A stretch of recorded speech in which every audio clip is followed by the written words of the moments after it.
Kami dari kelompok 4 akan mempresentasikan studi kelayakan industri beta laktam. Adapun isi dari studi kelayakan sebagai berikut. Yang pertama, analisis SWOT. SWOT merupakan metode perencanaan strategis yang digunakan untuk mengevaluasi kekuatan, kelemahan, peluang, dan ancaman dari suatu industri. Kekuatan dari industri beta laktam yaitu 1. Golongan beta laktam sering digunakan sebagai obat pertama dalam mengatasi suatu infeksi. 2. Pabrik ini berpedoman pada GMP atau Good Manufacturing Practice sesuai dengan rekomendasi WHO sehingga telah memenuhi standar Uni Eropa. Gedung produksi beta laktam memenuhi standar GCP dan GLP terbaru. Yang keempat, memiliki karyawan yang berkompeten dan didukung dengan peralatan teknologi terkini. Teknologi yang digunakan dapat memproduksi dalam jumlah besar. Yang keenam, berada di daerah pegunungan sehingga tidak perlu dikhawatirkan terjadinya banjir. Yang ketujuh, karena berada di daerah pegunungan sehingga tidak diperlukan pemasangan pasak yang berlebih pada saat pendirian. Yang kedelapan, jumlah investasi yang mencukupi untuk mempertahankan industri awal pendirian. Yang kesembilan, telah mempersiapkan peralatan dan pengawasan agar segera mendapat sertifikat BPOM. Berikutnya, weakness atau kelemahan. 1. Limbah hasil produksi beta laktam cukup berbahaya karena mengandung bahan beracun yang sulit terurai, sehingga berpotensi dapat mencemari lingkungan dan makhluk hidup. Yang kedua, perlu waktu dan akomodasi lebih agar alat dan bahan sampai ke pabrik, karena lokasi pabrik yang jauh dari ibu kota. Yang ketiga, karyawan perlu menempuh jarak yang cukup jauh untuk mencapai tempat kerja. Yang keempat, adanya kekhawatiran atas hewan liar karena berada di hutan pedalaman. Berikutnya, opportunities atau peluang. 1. Telah bekerja sama dengan pemerintah setempat sehingga mendapat bantuan dana. 2. Bantuan pemerintah setempat dalam sektor akomodasi dan pengadaan listrik. Ketiga, pemilik bekerja sama dengan pabrik alat-alat yang akan didatangkan. Yang keempat, pemilik bekerja sama dengan perusahaan pembangunan yang ternama dalam pendirian dan perawatan industri ini. Yang kelima, telah bekerja sama dengan sejumlah PBF. Berikutnya, threat atau ancaman. Yaitu yang pertama, harga bahan baku yang cenderung naik yang dipengaruhi oleh stabilitas ekonomi. Yang kedua, banyaknya industri-industri yang telah berdiri dan menjual sediaan beta laktam dengan harga yang murah.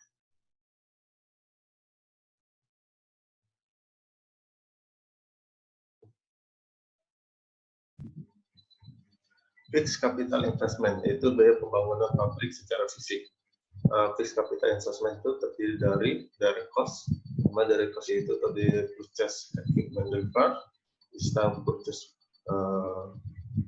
equipment, instrument and control, biaya perpipaan, kemudian ada pemasangan listrik, bangunan, kemudian yard improvement, service for facilities and land. Jadi direct cost ini ada penjumlahan dari ke-9 bagian ini. Kemudian salah satu lagi bagian dari fixed capital investment yaitu biaya tidak langsung yang terdiri dari engineering and supervision, construction and expense, contractor fee, kemudian ada biaya tak terduga dan plan startup. Jadi dari kelima ini dijumlahkan menjadi total indirect cost. Nah, fixed capital investment itu adalah penjumlahan dari total direct cost dengan total indirect cost. Baik, kita langsung lanjut ke penentuan harga jual. Penentuan harga jual di sini kami mulai dari target operasi pabrik menetapkan untuk mendapatkan keuntungan sebesar 6,5% per tahunnya, yaitu di atas 5,5% dari bunga bank per tahun. Maka pemasukan pada tahun ke-10 adalah sebesar 1,05 pangkat 10, yaitu 1,877, sehingga pemasukan pada pabrik harus mendapatkan sebesar 1.877%. Maka keuntungan dapat dihitung sebagai berikut. Keuntungan pada tahun ke-10 adalah 87,8%. Sehingga laba per total pengeluaran 10 tahun kali 100%. Total pengeluaran selama 10 tahun adalah biaya pembangunan pabrik ditambah biaya produksi selama 10 tahun. Maka didapatlah angka seperti ini. Sehingga laba 10 tahun adalah sebesar ini, sehingga harga jual yang dapat adalah sebesar ini. Laba per 10 tahun ini kita bagikan ke laba per tahun dulu. Sehingga laba 10 tahun dibagi 10, dapat segini. Lalu ditambah dengan biaya produksi selama 1 tahun, sehingga dapatlah harga jual sebesar ini. Lalu kita lanjut ke cash flow. Cash flow pada tahun awal pembangunan pabrik, kita melakukan pengeluaran sebesar ini. Lalu pada tahun ke-1, sesuai dengan perhitungan tadi, kita dapatkan laba sebesar segini, maka modal kita menjadi minus sebesar sini, minus ini. Lalu tahun kedua, karena dari tahun sebelumnya ditambahkan dengan laba pada tahun tersebut. Dan begitu terus hingga sampai ke tahun ke-10. Lalu dibuatlah grafik, dan dapat dilihat grafiknya seperti ini. Lalu kemudian ada perhitungan BOP atau break even point, yaitu di mana kapasitas produksi menutupi biaya produksi. BOP rumusnya adalah biaya tetap per harga penjualan dikurang biaya variabel. Karena produksi sebesar 4.000 ton per tahun, lalu kemudian biaya tetap adalah total fixed charge manufacturing cost, dengan biaya variabel adalah biaya direct manufacturing cost ditambah indirect manufacturing cost. Maka BOP dapat dihitung, ini biaya tetapnya sebesar ini, lalu biaya harga penjualannya kita lihat tadi dari sini, harga jual ini, lalu dikurang biaya variabel, yaitu direct manufacturing cost ditambahkan dengan indirect manufacturing cost dikali 100%. Maka didapatkanlah BOP sebesar ini, 14,86%. Maka kapasitas produksi per tahun untuk mencapai BOP adalah sebesar 14,8% adalah 5.944 ton per tahun. Prinsip dari penanganan keluhan, jenis keluhan, dan penarikan kembali produk. Semua keluhan dan informasi lain yang berkaitan dengan kemungkinan terjadi kerusakan obat dapat bersumber dari dalam maupun dari luar industri yang memerlukan penanganan dan pengkajian secara teliti. Keluhan atau informasi yang bersumber dari dalam industri antara lain dapat berasal dari bagian produksi, bagian pengawasan mutu, bagian gudang, dan bagian pemasaran. Sementara dari luar industri, antara lain dapat berasal dari pasien, dokter, para medis, klinik, rumah sakit, apotek, distributor, dan otoritas pengawasan obat atau OPO. Penarikan kembali produk adalah suatu proses penarikan dari satu atau beberapa batch atau seluruh batch produk tertentu dari rantai distribusi karena keputusan bahwa produk tidak layak lagi untuk diedarkan. Keputusan ini dapat bersumber dari OPO atau dari industri.